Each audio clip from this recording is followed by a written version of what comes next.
What is up, cool cats of the interwebs? It is Haley back at it again with another episode of BTD Podcast. This time for December 2020. We have finally made it to the end of the year, and it is our last and final episode for the year and also for good on this channel. Woo! Yeah. Now, I alluded that we are moving, so I will give some more information on that at the end of the podcast. So definitely stick around so you know where to find us starting in January. But we are going to talk about our Game of the Year pick since it is the end of the year and hand out some great awards to the fabulous and not so fabulous games that have come across our screens. But first, I want to introduce my normal cast and crew that I have with me today. As always, I have Brennan Yo. and Mike. What's up? So, as I said, it is our Game of the Year episode. So, we are going to kick it off with some great awards. And the first one, of course, we're just going to get it out of the way right now. Rolling right into this is our Social Experience Award. Now, the winner of this, hands down, goes to Animal Crossing. It came out right around the beginning of when COVID hit, and was a great game that brought a lot of people together, even if they didn't play video games.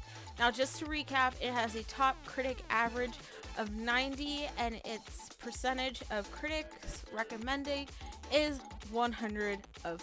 I just, like going down and looking at all of the games that we spoke on, putting them in a nice and organized list.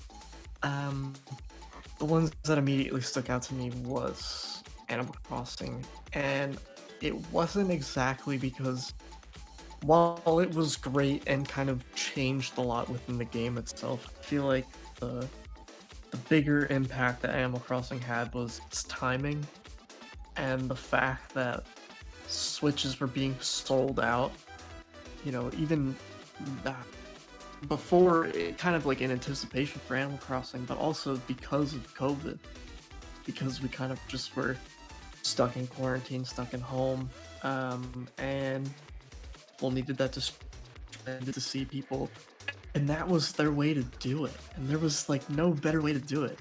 For how just the I think the series itself was finally like given the appreciation that it kind of deserved from the masses, in my opinion. Like, I've always been a fan of Animal Crossing, but it's always been kind of small because there isn't really much to do. It's very much kind of like a social experience or just something that's kind of calming that you play on your own. But I feel like with COVID, unfortunately, people were kind of almost forced to appreciate Animal Crossing, and I think that, like, I don't know, while it might not be the perfect game despite its scores, because I would really love for Blathers to be in this game. Homie, come on, Nintendo. What are you doing? Give me some cough. I know I'm already knocking this game while I'm praising it. I hate to be me right now, but all I'm saying is it's not perfect. But that being said, I was able to see my girlfriend every day and stare at the same sunset for a little while. And even though I live 20 minutes away from her, like, the fact that I wasn't able to see her as much as I was kind of shocking, but to be able to play with her and have pictures of us together in Animal Crossing is just such a heartwarming experience for me. Like, that was my relationship kind of bloomed because of that game. That's such a weird thing to say out loud and especially kind of in public, but like, that's just how it was. I, I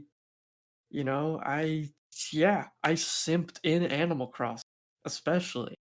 Like, if she wanted some furniture, I got her some furniture, and she sent me gifts and mail every day. It was wonderful.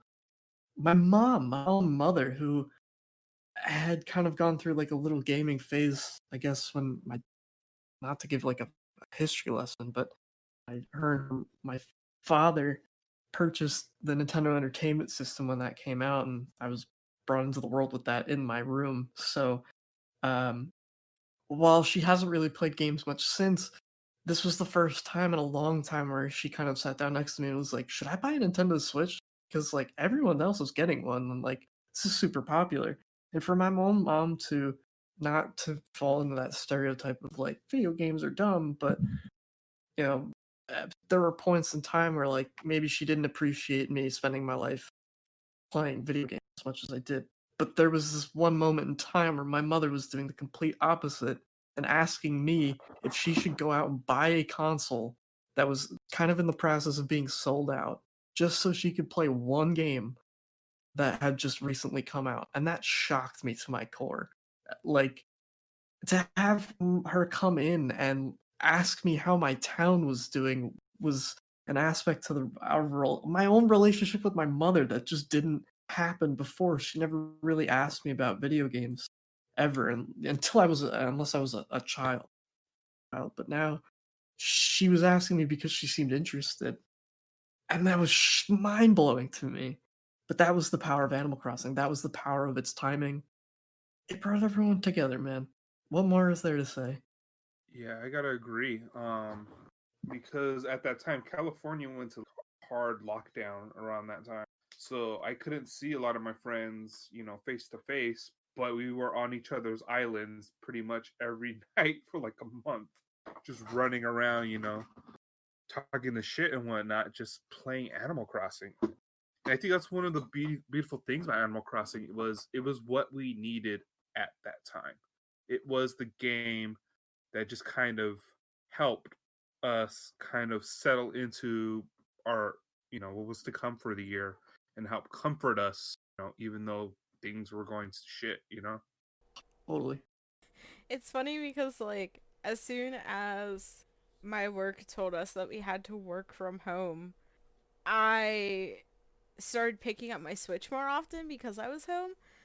And that's all I played. Like, I remember freaking out like the night that Animal Crossing released and like jumping on and like downloading it and like trying to get in like as soon as everything like happened. Like, I was on fucking like Discord with friends going like, "Are you in? Are you in? What's it like? What does it look like? What's going on?"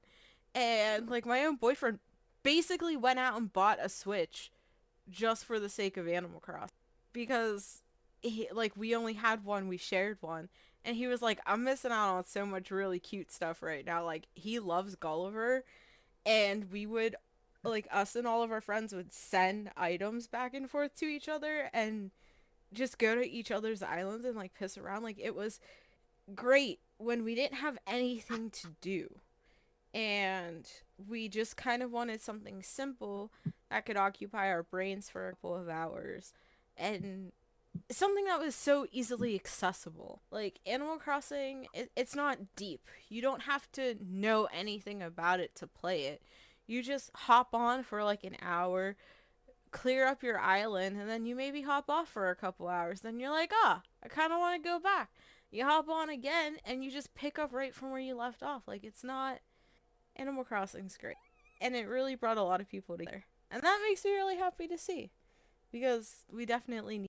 For sure. Yeah, Like, yeah, I think that the community had as much of an impact on Animal Crossing as it did the other way around as Mm-hmm. well. Like, I feel like because everyone was kind of forced to stay inside and play this game, I feel like Animal Crossing, maybe for the first time ever, let's say, it was played like the way it was supposed to be played. Like, everyone was playing Animal Crossing. We were all living on an island at one point.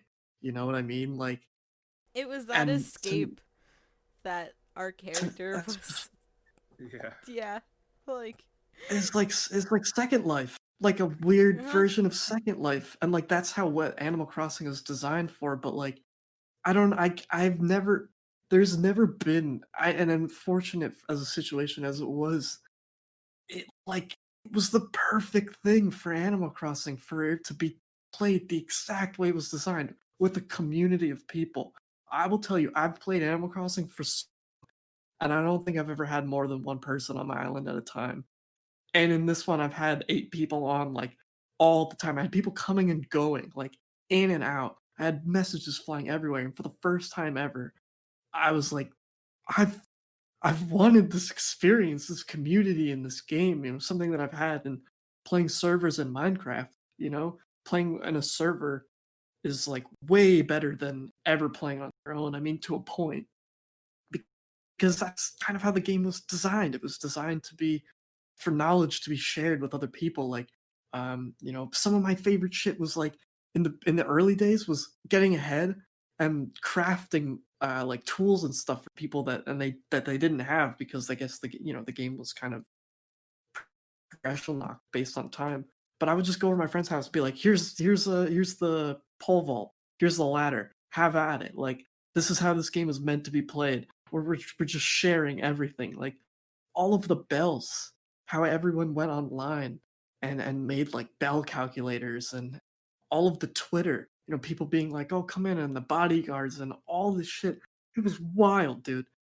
Absolutely bonkers for Animal Crossing. And I don't know, as a longtime fan of the series, like I just can't help but like wipe a little tear off my face and go, he's grown so much. He's grown from such a little wee baby boy to a young man that we can kind of. He looks a little weird, and he's missing like an arm or something Like because you. Blather still isn't in the game. But he's yeah, kind of like me, I guess. Somehow, I have two arms. I think.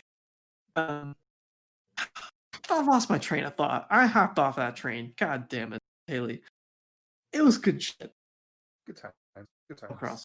I mean, yeah, it was. It's great. That's basically all we have to say. Um, but after that, and Brennan's great, great experience as to why Animal Crossing gets the Social Experience Award, we're going to dole out one of Mike's awards to Persona 5 Royal for the just amazing. Yeah. Anybody that knows me knows I love Persona 5. It's, if I had to pick, I played a lot of video games over my 32 years of life, and if I had to pick like my top 3, Persona 4 would fight for number 1. Persona 5, sorry, would fight for number 1. And I didn't think the game could get any better. And then they dropped Royal. And it just blew my fucking mind just how much better this game was. Like it was just it was even the little small things they added, the extra small little conversations you could have and whatnot. It just felt like a much, I hate to say it this way, but kind of a much more complete experience. And it just, the extra content was awesome. They made, life improvements, and it was just kind of proved that, even games that we could consider to be perfect can still be made even more amazing than they already were. Like it's very Japanese. It's very Kaizen, continually getting better. What is good today can be better tomorrow. And it's like, yeah, to be honest, I was kind of I don't know, I was kind of also in that same boat of like, what are they gonna actually do to this to make it better? And I don't know, you won't shut up about it. Still. And it's still, it's Persona 5. Like, so I mean, and I say that lovingly, of course. And I'm honestly at this point, I'm at the point now or two where I'm like, I should just give up halfway through my regular Persona 5 save that I never finished because I'm a horrible human being. And I should just play Royal instead. Yeah, I beat the original Persona 5 3 times. Royal I've done twice, and I enjoyed my 2 Royal playthroughs more. I have never played a Persona game, so. Then what the fuck are you doing with your life? Playing Assassin's Creed. That basically sums it up. Okay. But our another award that we are going to pass out, which I mean, hands down, basically had zero competition this year, is the Best Remake Award for Tony Hawk's Pro Skater 1 and 2. Now, this had a top critic average of 90, with 99% of critics recommending it. And honestly, compared to all the other remakes this year, There's nothing to get out there. There isn't. Tony Hawk, like I said, I've been playing games my whole life, and Tony Hawk in the 90s had such a huge impact on me growing up on the PlayStation, the original PlayStation. And so, when they were talking about, bringing it back, I was really apprehensive and really nervous that they were going to screw it up and kind of ruin my childhood. But no, it was as fun as it was back then. It felt like it did back then. It was just, really captured part of what made my childhood so great. I honestly, I obviously agree with everything that Mike said. And I feel like I can't really add anything more than what I've already said in the past, which I guess I'll reiterate really quickly, condensed. But I feel like playing Tony Hawk's Pro Skater, especially if you've played it in the past, which I mean, even if you've never played it or you played it before, you're going to enjoy it, and I would say 99% of people would, or critics at least. I feel like it's just kind of hopping into like a time machine, like 10, 20 years. Like that one anecdote that I told about a friend of mine who just kind of, I was at a little gathering, and we were playing, and he just kind of sat down and was like, "Oh my god, I remember this game," and he picked it up and was playing it, and it was like he never left the couch, from like 20 years ago. He had that glow of that childlike glow in his eye all these years after. And I was like, that is so beautiful of a game to be able to do that.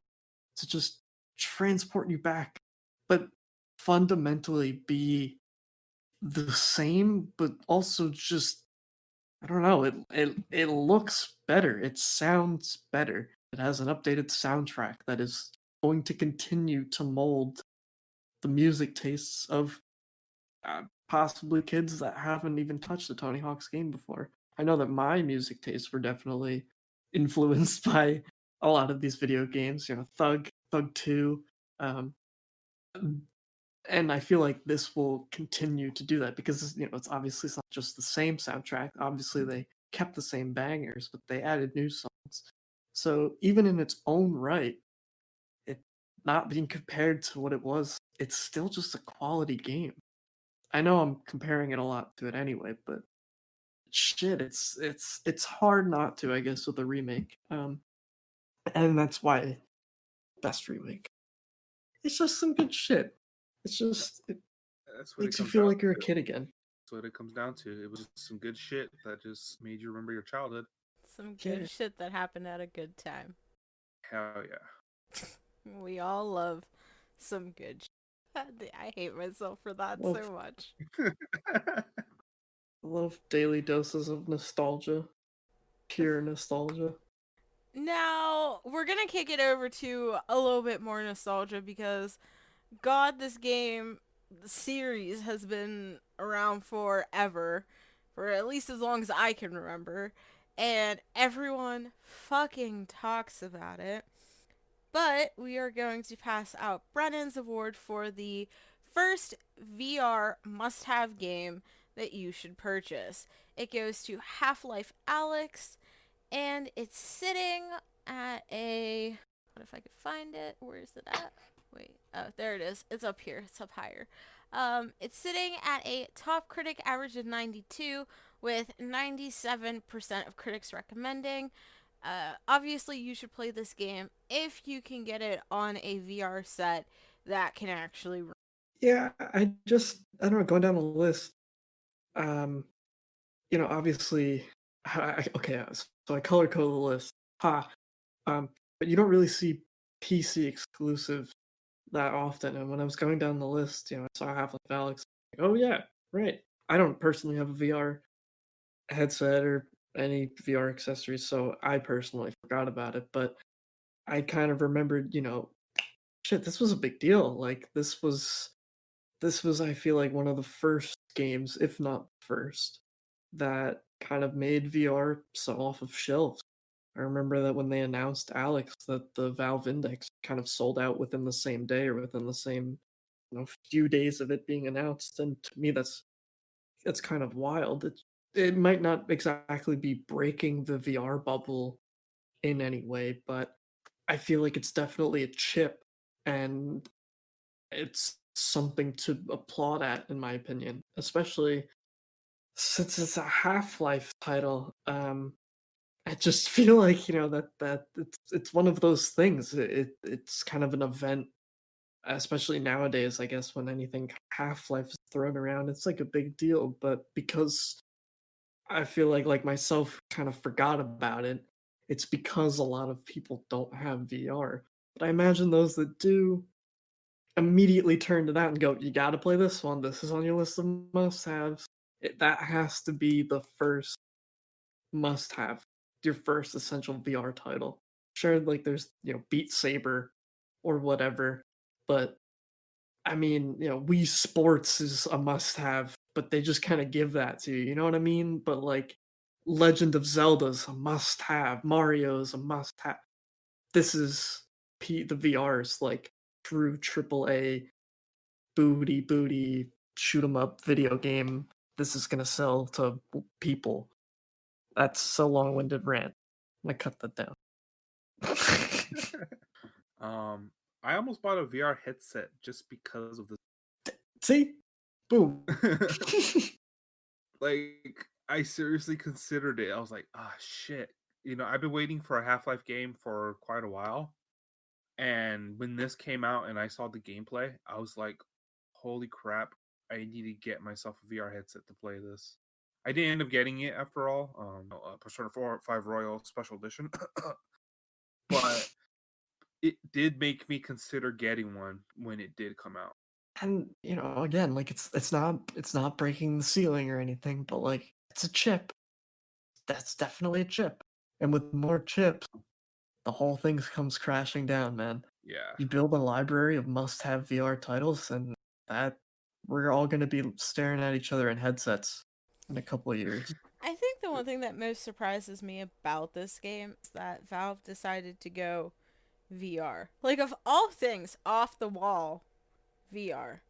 Like, Dude, it's not that easily accessible. So, like, if you didn't already have one and you couldn't get your hands on one, you're basically not playing this game. So, I was yeah, so that was like I I don't was mean to like sorry. no, I was just saying, like, I'm so confused as to why they would alienate so many people in their fan base. I mean, it's fucking Valve, so they can do whatever the fuck they want. They're just like, we don't care. We'll light all of our money on fire right in front of your face just to watch you cry. But, like, fucking VR, like, who the fuck, like, fucking VR, of all things. Like, I don't know what more to say than fucking VR, because fucking VR. Like, I don't know. I don't have the money to waste on VR, so I can't wrap my head around But it. but some people did, and they dropped the money for this. I remember when it came out, VR headset sales went through the roof because of this game. Yeah, People exactly. wanted a Half-Life so much that they were willing to drop $400 to get the headset just to play this one game. Valve knew exactly what they were doing. Like, So does I that think toilet. they they intend. I don't know. I don't know if that was me. Um, yeah, Valve definitely did that intentionally. Like they wanted to make that chip, especially because, like Mike said, they just knew that people were gonna buy their headset as well. Like, and yes, they're alienating people, but when you're spending like anywhere from $500 to $1,000 on a headset, you're making up on a lot of sales on that. So it's like, especially when they were just kind of giving copies away to be like, hey, if you bought the index, here's a copy, just take it. We want your 500, not your cheap $50.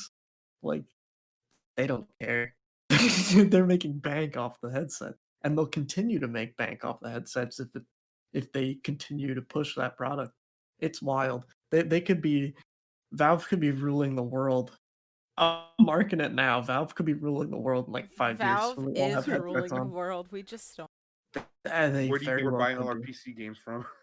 Gotta Well, praise yeah. our rulers now. But as we are praising our rulers now, some other people would agree that they should probably die. As in talking about the award for the best Assassin's Creed since Syndicate, but still not 100%, which is my pick. And of course, it's Assassin's Creed Valhalla. I really want. um, Brian and I were talking about this game earlier. Um, I've got about 20 hours into it. I'm only on chapter 2. I think my power level is somewhere between like 55 and 60. And it's a lot. There's a lot. There's a lot to fucking do. I'm currently in this rut that I don't have any more places to raid because I'm not a high enough level. So I can't level up my settlement anymore. So I've just gone back to normal, like discover all the artifacts and the mysteries and the wealth. But I love it. And like I don't want to say I'm surprised, but at the same exact time I'm surprised that I love it. And I don't love it in the way that it's like, oh my god, it has like a great story. Like I just love it because I can do vertical things again. And that brings me back to feel it like the feelings that I had while playing Assassin's Creed Syndicate, while playing Ezio's trilogy, um, while playing, I didn't ever play Black Flag, but watching that played and then watching or playing Connor Story in the US, like all those feelings that I had during those, I'm having again, and I love it. Like I'll just boot it up for an hour and just go play that stupid dice game. Like I lose. Well, actually, I've been on a winning streak, but I lost to this one woman, and I can't beat her. She's like too. But I'll just play that. I'll just turn it on just to play that game. Oh, but while Haley rants, just to give you a recap on this one, it has an 84 top critic average and a 91% of critics do recommend it. Can I be a critic too? Because we'll just put 90 or 100. I count for. Yeah, I don't mean to be like a negative Nancy and like almost sound like a hypocrite from the last episode, but like I'm at the point now where I guess I was just kind of burnt out on it. E like I wanted to enjoy the story so much, and I did in the early game. I feel like the first 20 or so hours of this game is pretty airtight, it's rock solid. Um, but towards the middle where I'm at, I'm a little like double Haley's playtime at like 40 hours, and I just don't feel like I'm anywhere near close to being done with the game. And while I take every big step, one big step towards the story progression, like something big will happen in this one region, and then I feel like it's kind of like, here, go to these other two regions, just kill a whole bunch of English people because we told you to. All right, guess I'll do that. But I don't know. It's like I don't know. I feel like I'm halfway through an anime, because the filler's just too much for me. But I really, really enjoyed the main story, and I wanted to see more of it, but just in a condensed form. And that, I guess, was my big fear of this one was it going to be as bloated as the other ones? And to me personally, it hasn't quite gotten there. It's definitely addressed it, and it certainly has kept me interested way longer. Like I probably put double the amount of time in Valhalla than I did Odyssey easily, just based off the story alone. I want to see what happens with Eivor and Sigurd. The beginning of the game has this very Romeo and Juliet, like Shakespearean. This is how it's going to end.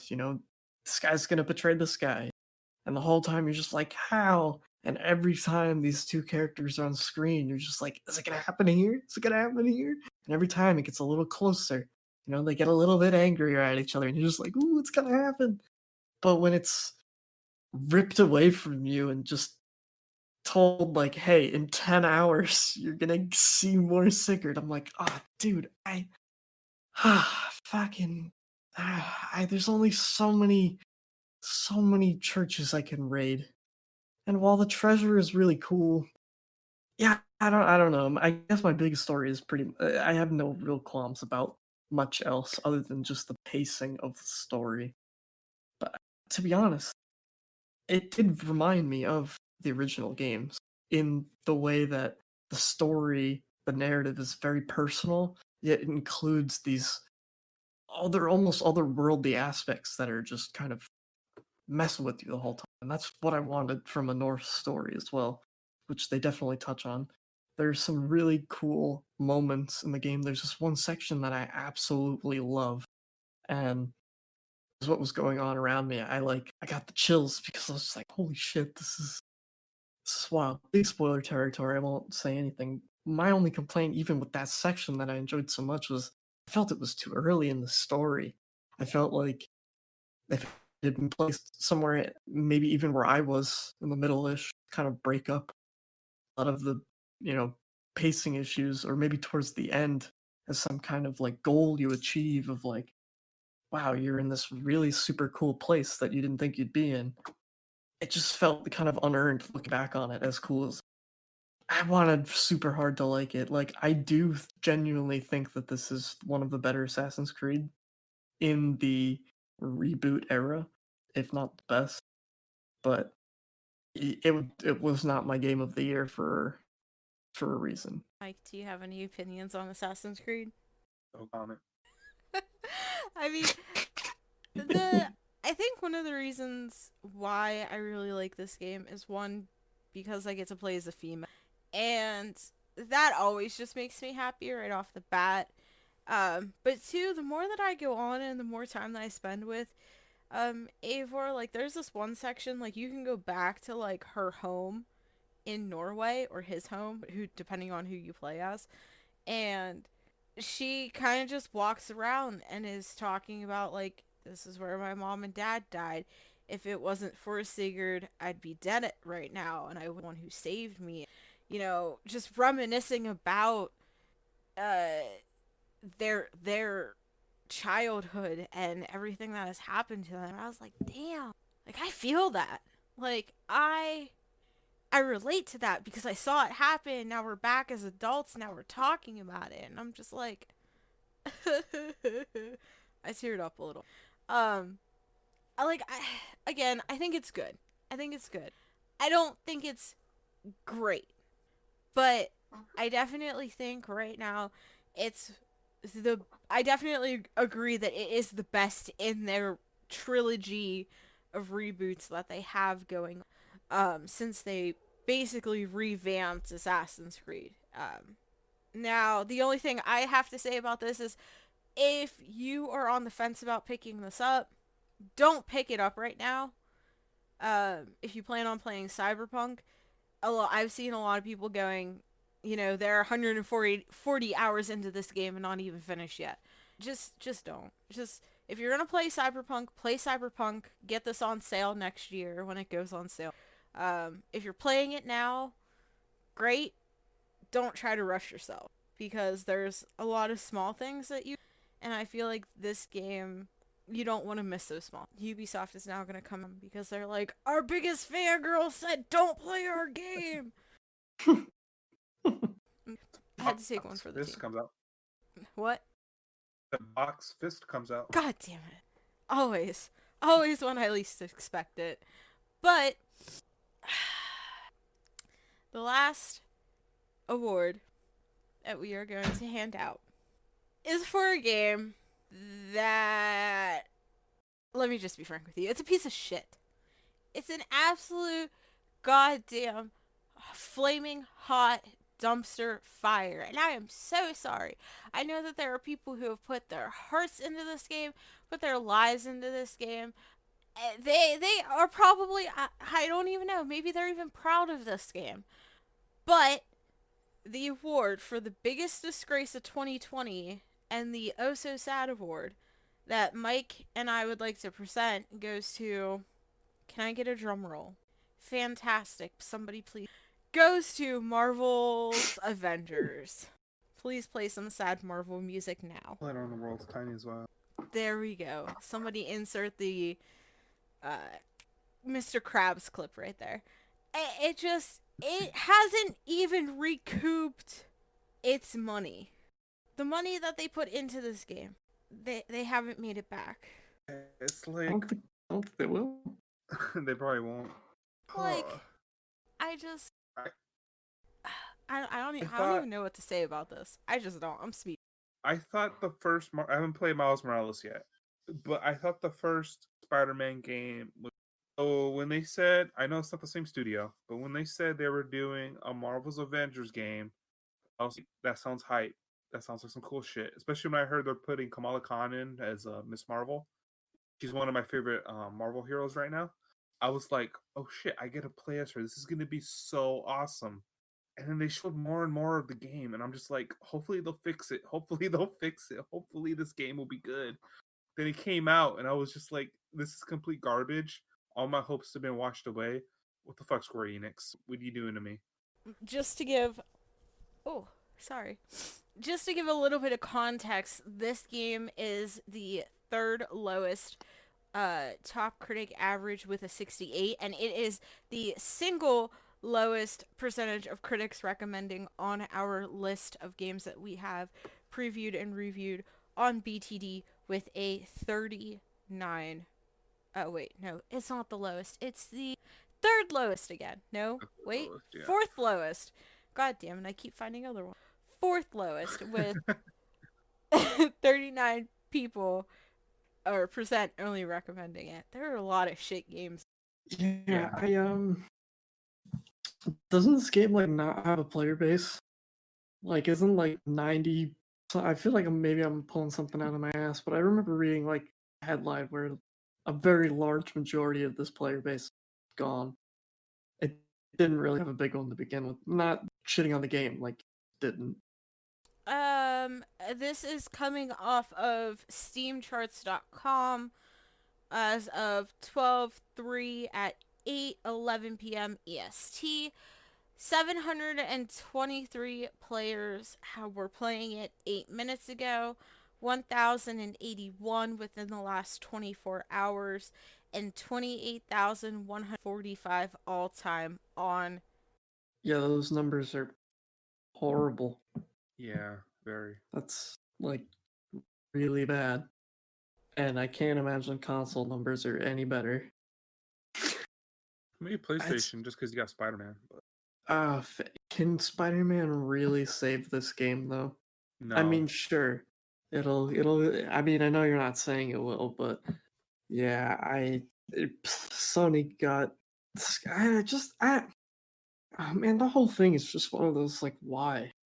I, I, I mean, is everyone not kind of like collectively tired with the Avengers anyway? Like, I don't know, maybe that's just me as someone who's not a super fan of the whole Marvel Cinematic Universe, but I don't know, it just while this seems like this seemed like a good idea to get off of the endgame hype, I just feel like this was a swing and a miss, and maybe it was timing because of fatigue. Maybe it was just the game being designed like a piece of shit, which it was to a point. Uh, Some of the bugs I saw were just downright hilarious, and it's one of those things where you're like, this, like Square, come on, your name is attached to this. Like, what are you doing? And as Haley said, they didn't even recoup their money. What the hell? Maybe I'm being too hard on it, but it's just like, damn, dude, I don't. What happened? There is a article by Screen Rant talking about how the game lost 96% of its players since launch on PC or on. It states that the game got favorable reviews when it launched, but it was immediately flagged afterward. The game's live service content wasn't engaging enough to keep players hooked. Only a month after the game launched, it began losing fast. Honestly, I'm just not surprised. I watched the Rad Brad play this because I remember it being announced at that one thing that happens every summer, E3, Three?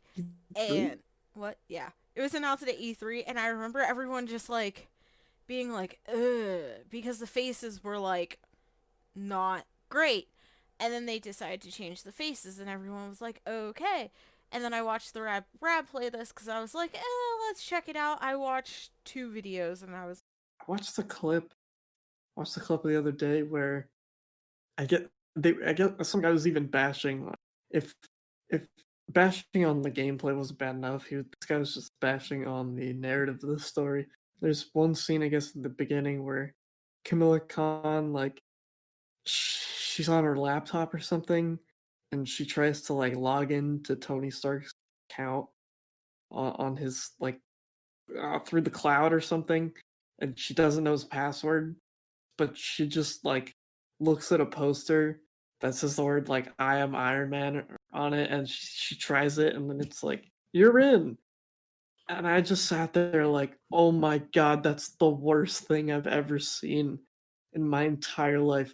Tony Stark would not make his password "I am Iron Man," nor just let like random people just go in. I know that Camilla Khan has like some. I know that she's like technologically inclined or something, but my god, that was just not. And again, not knocking the character, not knocking either character, but just like it just even just the story felt like a caricature of the stereotypical superhero movie, and I'm like, I can't even take this seriously at all. I don't I don't understand. Like, were the people writing this game didn't even take it seriously. It seemed like they were just even they were like, we have no fucking clue what to do here. Like, I don't know. She just guesses the password randomly or something, and then she's just in Shield, and they're like, okay, fine, whatever. We're just gonna make it a live service. No one's gonna care. And then that failed. So I mean, in all reality, it seems like people aren't really going towards live service bullshit. But at the same exact time, I think this game is just lazy. And it's not what it could have been. Like, I don't know if they were just taking. They were like, let's make a Marvel game because everyone fucking loves the Avengers. Or, like, they were actually passionate about it, but, like, the story's not good. The story's not good. The faces were weird. It's just not good. I don't know what to say besides it's not good. Does anybody have any like actual cred? oh, the end game is horrible. It's just endless grinding for like no reason. You just play the same like 3 shit maps over. It's like generic grassland or generic desert, generic building, generic evil lab, generic tundra. Like honest to God is like it's like Anthem. It's like Anthem but worse. If you can imagine that. It's like take out the cool flying of the Anthem unless you're Iron Man. Whoops. Sorry, there's one character that has cool shit. Oh, and Thor. Thor can fly, sorry. Um Hulk can't fly. I know that for a fact. Um like it's just a worse of Anthem. It's just a loot. It's a looter. It's a looter in Marvel. Why? I don't. This is Why? something we didn't ask for that we 100% didn't need. Mike, do you have anything to add to these? It is Yeah, the very Capcom toasty. song. I'm so sad, so very very sad. I think it was written about this game. Hear that now, Crystal Dynamics. You made Mike cry. 30-plus-year-old man cry. Exactly. There's not much more we can add, honestly. If we just keep sitting here, we're just going to repeat the same things again, and that's not constructive, but at the same exact time, just don't make bad games. But we are going to now kick it over to our actual Game of the Year picks after we have finished doling out our awards. Woo! Congratulations or not to everyone who won an award today. Now, our Game of the Year picks, we are going to first kick it off to Mike. He has a great one to speak about, and it is The Last of Us 2, which of course should be absolutely zero surprise to anyone. It's sitting on a top critic average of 93, with 96% of critics recommending it, and obviously Mike recommends for Game of the Oh Year yeah, award pick. yeah. This one was hard for me because it was between this and Ghost of Tsushima. Obviously, I wouldn't put Persona 5 Royal just because it was just an expansion, basically. But yeah, this one I had to sit down and think. But at the end, for me, Last of Us Part 2 won, mainly because I didn't beat Ghost of Tsushima. I didn't have as much drive and want to beat Ghost of Tsushima as I did Last of Us Part 2. As like mentally tough as Last of Us Part 2 is, I thought the story, despite what some people would say, I thought the story was amazing. You know, it was great. It was awesome seeing both sides of the conflict going on within the game. You know, if you like the first Last of Us, like I did, the gameplay was great. You know, sometimes you sneak around, sometimes you just go straight into a gunfight, sort of, and just the way everything unfolded. And you know, if you don't know this by now, but like just how shit starts in the from the get go, this game throws itself at you really, really hard, and it just does not let up until the very end. Even the end, you're just like, holy shit, like, how did this happen? You know, and it's just, for me, it beat out Ghost of Tsushima just because I was more interested in the story and cared more about the characters than I did. So I had to pick Last of Us. I mean, I feel like that definitely makes sense. This story that they had was super heart wrenching, and you've already been with Joel and Ellie for a couple years now through the main game and then the DLC. You already have that connection built up with those characters. You're already invested in those characters and their story, and you want to see how it progresses in The Last of Us 2. And I feel like from what I've seen, because I haven't finished watching all of The Last of Us 2, which I know I have to do, but it's a roller coaster ride of emotions Yeah. with the way it starts out and then transitioning, like you said, over to the other side. It's you want to hate what you deem the bad side, but then it makes you look from their perspective, and you're just like, damn. Like, is there actually any bad people in this situation? Is there any good people in this Yeah, situation? that's what I was about to say. Is there Like, anybody good? who am I supposed to be rooting for? And it makes you feel so torn because you have these connections from the first game, and it puts everything into question. You're like, fuck. Like, I've been lied to, or have I don't actually know. Like, what the hell? And while this wasn't my game of the year pick, I can definitely understand why it has won, will win a bunch of awards. Um, I mean, Naughty Dog is great. They're fantastic. Their storytelling is absolutely incredible. I don't know where they're going to go after this if they make a Last of Us 3. Um, but this world is just so has captured the hearts of so many people and have made us so invested.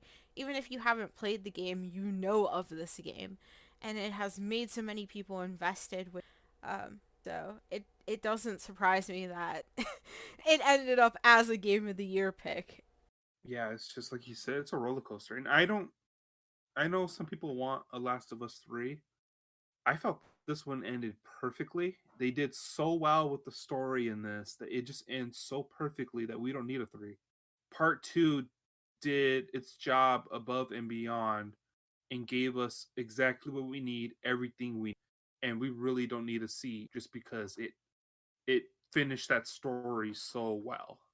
So, like, take my opinion with an absolute grain of salt, because I have not played either game.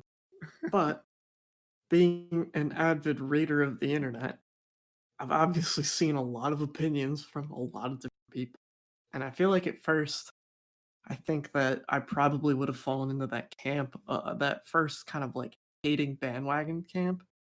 But the more I think about it, and again, I haven't played the game, so I don't know if how true this is, but I can't stop thinking about that one quote from Star Wars where Obi-Wan was like, he's evil from a certain point of view, where he's just like, it's all about your perspective. I think that ties well into like the game's gameplay without going into spoilers.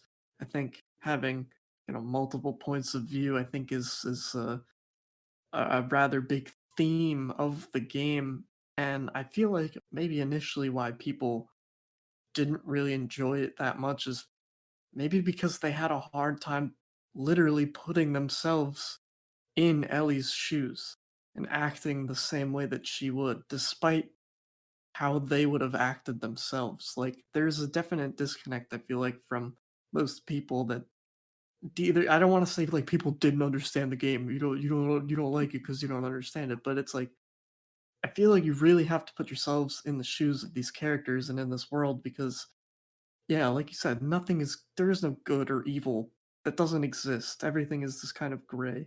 And for a game to highlight that, I think is beautiful.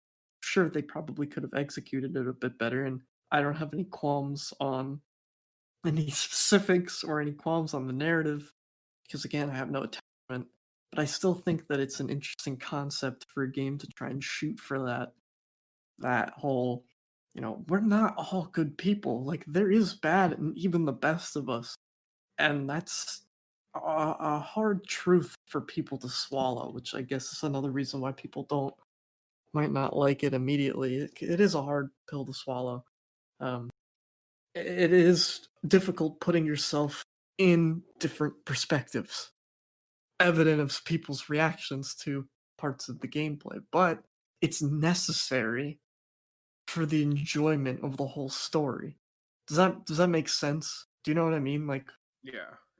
it's just all about being able to put yourself in the points of views of different characters. And if you're not one that's able to do that easily, then I feel like you're not going to understand these characters and you're not going to understand the narrative, because I feel like the narrative really tries to adhere to what these characters would do in a realistic situation, or at least try to. I mean, that's what storytellers try to do. We try to make it as realistic as possible. And just because some people didn't like the way that it ended doesn't mean it's not realistic nor in the realm of possibility. Sometimes bad shit just happens and you have to roll with it. I feel like a lot of people miss that as like a message of the game. Like some people will just sit and cry and, act like babies, and other people will have something bad happen and then they will move on so they could get to the end of whatever and see that thing through. And I think that that shows the kind of people that would survive an apocalypse and would not. Also, you know what I mean? It's like that kind of shit of like this this whole game is about bad shit happening to people and people moving on. Like and no spoilers, but like I'll spoil maybe the beginning of the first game. Joel's daughter dies in the first like 10 minutes. You don't see Joel crying and writing death threats to the people that created the scientists at the lab, like, you ruined my life. Oh no. No, he kept going in the face of an apocalypse because he had to. These people that complain about this game don't have to deal with anything. So it's like I just But I feel like I don't understand the hate. it's one of I, those I things don't know. that get to see how everyone deal with a situation, losing someone so to you in the middle of an apocalypse. Like, I feel like I expect some people to go off the deep. Like, not everyone's going to. Fair. Absolutely Yeah. fair. I just think that it was just an interesting reaction. Like, sure, you have that happening in the game, but then the sequel, it happens to you. You lose someone that you've been with in this apocalypse, like really early on. Like, what happens to Joel in the beginning of Last of Us 1 happens to the player and Ellie. I guess it's kind of a spoiler, whatever. The game's been out for a while. It's game of the year. That happens to you as a person, and that's wild. I think that has to be an intentional choice. There's no way that isn't, because that moment alone, and I feel like the reaction garnered that. I mean, that it's a good game just because people reacted at all. If people didn't react at all, they wouldn't have cared. But you had people like literally sending death threats. Well, I'm not going to condone that. you obviously To have people voice that care very actors. deeply. To voice Yeah, actors. exactly. The voice To actor. yeah, Voice yes, actors. again, Someone who just read n- a script and that was it. no, not condoning that at all. But you have people that care, and that's what art does. And whether or not you enjoy that or not, it got a ruse out of you, and that's what art is supposed to do. So, again, I'm not surprised it's a Game of the Year contender, but I could definitely see some people being really pissed about it. But who cares? And I feel like the one thing that the Last of Us franchise has done really well has brought a new light to the word revenge. You think about it, this is just one big fucking circle that at the center is the word revenge. And it shows the lengths that people will go to and how some people just aren't the same because of this whole apocalypse and how it changes people and how even though, we're all fucking in this apocalypse and dying and worried for our safety and the survival of humanity, that revenge is still the strongest thing out. And that it'll drive someone to hunt you down to no end. Let's not worry about zombies. I have to go find a 20-year-old, kill them Gotta daily do what you basis. gotta do. That's because they don't have video games to distract themselves. But done talking about our future in a couple years and how zombies will probably take over and I'm just going to die in my bedroom alone. We're going to talk about the last game of the year pick for Brennan and myself. It is Ghost of Tsushima. It is sitting at a 85 for top critic average and 88% of critics recommend it. I'm just going to start this off by I haven't finished it. I don't know the end game. I want to finish it. But Assassin's Creed came out, so I started playing that instead. But this game is definitely still my game of the year pick. It is beautiful. It is gorgeous. It gives me a new world that I can explore that has so much culture and so much history and has given me so much knowledge that I never knew before, and it just captivated me from the beginning. And it's a tough but fair game that has me exploring, and I could ride a horse all day in this game. That's how much I took so many photos. Like I'd climb a hillside just to take photos cuz it's that pretty. I'm just going to ride a horse and take. Sometimes that's all you need. Yeah. Take a dip in a hot spring. Yeah, get butt ass But a naked. little haiku. Yeah, write a haiku, pet a fox. I've not So seen cute. any like that game. Probably has the most video game ass I've ever seen in my life. Show that thang. I don't know, the I'm only polygons and 2B's ass and Nier Automata was pretty. yeah. It's just every time you got into a hot spring, it was just ass, and it was like Bam. In the wise words and of every Big time it was like Sean. I wouldn't. Ass. That's the song. Look it up. I just yeah. Honestly, Ghost was it's Ghost of Tsushima. I think that Sucker Punch did a fantastic job. Like a Western Studios take on Edo era Japan is just it's one of those things where I don't know. I guess I was playing the game and it's kind of hard to be like, this was made by a Western studio.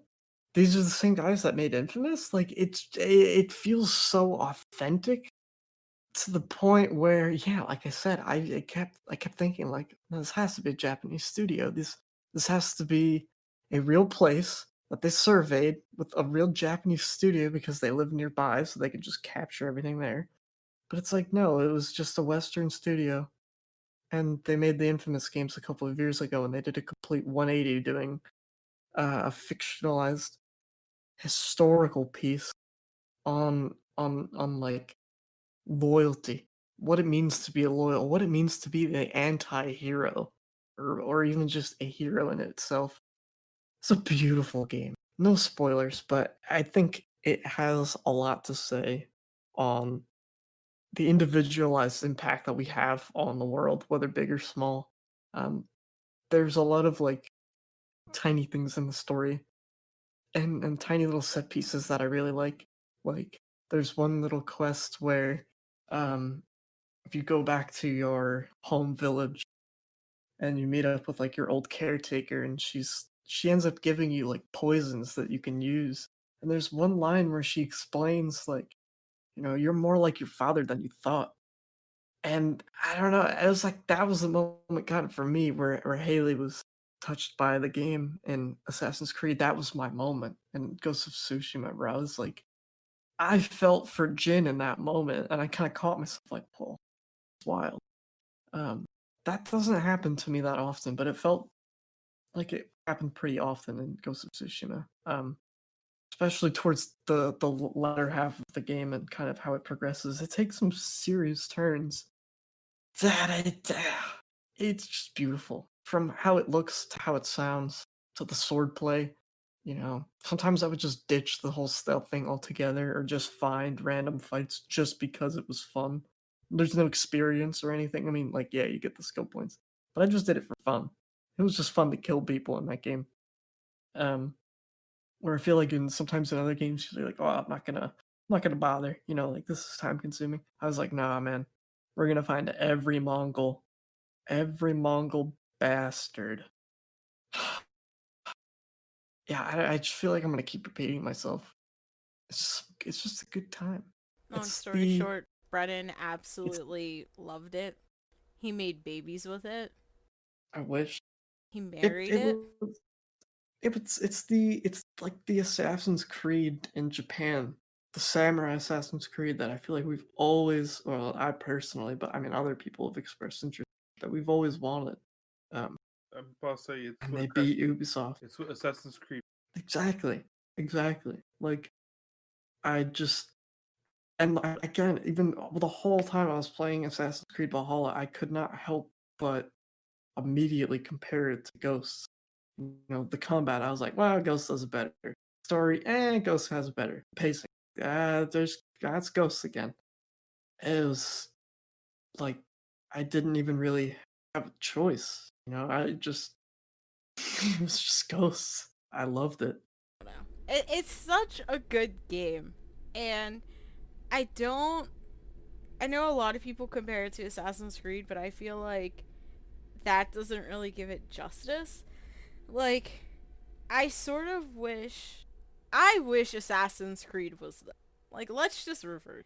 I wish Assassin's Creed was Gosama. And if I have to give one piece of advice to Ubisoft, it's look at what Sucker Punch is doing in terms of story, in terms of how polished the game, in terms of combat. Like, take those main pointers that everyone is raving about and utilize that in your own way and polish Assassin's. Like, this is what we want. This is what people love. And I don't, there's something about it that's just so.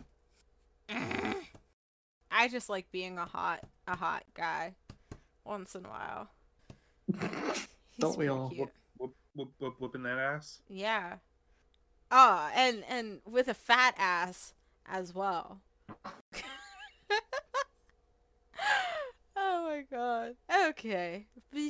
Before this becomes a whole let's rate the best gaming butts from 1 to 10, we are going to go briefly over to our honorable mention because 2020 would not be 2020 without mentioning the biggest mystery of the decade slash the biggest video game that is missing in action. And it comes out in 7 days a week, and that would have to be Cyberpunk 2077. We can't give any sort of reviews or numbers on it because, of course, it hasn't come out yet, even though some people, from what I've seen on Reddit, are receiving their copies of the video. What is this? So it's like, that has always been my question. every single time we bring this game up is, what is it? Awesome. So call it now. I feel like it's gonna be Elder Scrolls, Cyberpunk Elder Scrolls. That's it. It's good. It's the you have a first person view. There's some combat. There's some RPG. The combat's gonna be kind of meh. The RPG's gonna be pretty decent or something, and the cameos are gonna be cool, but they're not gonna be as cool as everyone thinks they're gonna be. And you can play it And, on anything that has a screen, including your smart refrigerator. and then some people are definitely gonna like it, and some people are definitely gonna hate it, and they're gonna complain on the internet back and forth. I mean, Um, everyone does already, so. That's like the trend. Yeah, it's like the trend of the day now. Is if something comes up Basically. and people love it. If something comes up and people love it, there has to be people out there who are gonna fucking hate it for some weird reason. yeah, I don't know. I feel like just as we get closer to it, I'm like kind of talking myself down. Like it's not gonna be as good as you think it is. I'm just trying to get my hype level in check. I'm not trying to be like, you know, this game is gonna suck. But just manage your hype, manage your expectations. Don't because otherwise you might be disappointed. And again, I'm not saying that for any reason other than just to be precautious, because we've seen giant, massive train crash, hype train crashes before. So yeah, I'm predicting that it's gonna be good, but I feel like there's gonna be something. Like I keep seeing that some of the devs are kind of wary that the combat might not be as satisfying as people are thinking it's gonna be, especially the melee combat, which I feel like isn't really a new thing either. I feel like they've been kind of worried about the melee combat for a while. So all in all, it's not going to be the perfect video game ever again, and you're not gonna have to buy anything ever. It's gonna be pretty good, and and then that's it. And then we'll move on.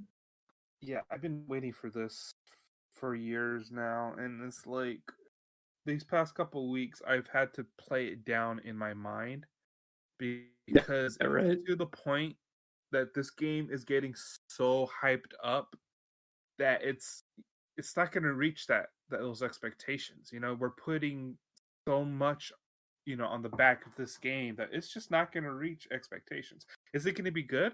Like Brennan said, yes, it's going to be pretty good, but it's not going to be as good as we think. Will it be game of the year? I think it could be a contender. But I think right now, because of the delays, the hype is building up so much, especially because the early copies got out today, Yeah. and people are holy shit, early copies. We gotta wait. People play this so we can see just how amazing it is. So it's like, yes, I'm waiting for this game. Got it pre-ordered. Upgraded my computer to be able to run it. But at the end of the day, I'm also going to be going in, just kind of blank slate. Okay, let me not have many expectations and just see what happens. Yeah. Yeah. Very I much in the same boat. I still hold that I know absolutely zero about this game because I haven't watched any like early footage or really looked into it because I'm just like, let's just wait and see what it looks like when it comes out. So I'm still going into this game completely blind. Um, Everyone has so much like Keanu Reeves is in it. what? Keanu Reeves is in it. Oh, I mean, I'd play anything with him in it, but if oof, $50-$60, that's a lot of money right there. So, I everyone hypes it up so much that I'm just like, it's one of those games that I'm 100% waiting until it comes out to watch it being played to see if it's something I actually like because I don't want to buy into the hype of it and then be disappointed. Right. So, and that's how I've gone into a lot of games recently. Um, for example, like I didn't start playing Assassin's Creed until I got my PS5, but I still watched a little bit of the beginning being played to be like, okay, well, is this the Assassin's Creed that I want to play? And from what I watched, yeah, and I've been enjoying it so far. So this is definitely fitting into that same category. Well, let's wait, see if it's something we want to play, and then play it. Again, I see everyone going, Cyberpunk, Cyberpunk, Cyberpunk, and I'm just like, really know what it is just yet. They've talked about it so much, they've said so much about it. Like, is the end goal going to be anything like what they've actually released? So that's what I'm just nervous about. So I think that's why I'm waiting, and it's one of the big mysteries of the decade because it's been in production for however long. So For a decade, I think. oh, great, that works. You have a game that, Cautiously excited. there we go, cautiously excited. That sums it up perfect. But you have a game That's where I'm at right now. that has spanned generations of console, and it's now just coming out, and that makes me and cautiously excited because it's bound to be extremely different from when it was very first announced to now. And I feel like if they did a documentary later on, um sorry for the train in the background. If they did a documentary later on about the start of Cyberpunk from the beginning until now, I think that would be very, very. Yeah, See this is that? like a world. The people most excited are the people who keep up with the world of Cyberpunk, because they're this. I don't know if people realize how big the world of Cyberpunk is. I mean, Cyberpunk's been around for years and years and years as a tabletop game. So it's like we have one of our co-writers on GameLuster, Axel, and he's like always telling us, like how big this universe is. So it's like, Played a version of the tabletop game with him. It was I don't think it was the Cyberpunk. It was Cyberpunk Red, yeah, if I Cyberpunk remember Red, correctly. yeah. Yeah, like, and that was amazing. Like, I just basically the whole thing is I've just been imagining our little play session, and again, I guess I know personal to us because we did this, but I'm imagining our D&D like play session of Cyberpunk just in a video game form, and that's awesome. Those kinds of stories, like I'd like the story of us going to that the apartment building filled with nomads and like arming the people, the residents of the building, and fighting off like a small militia of a government. That's totally a mission in the game.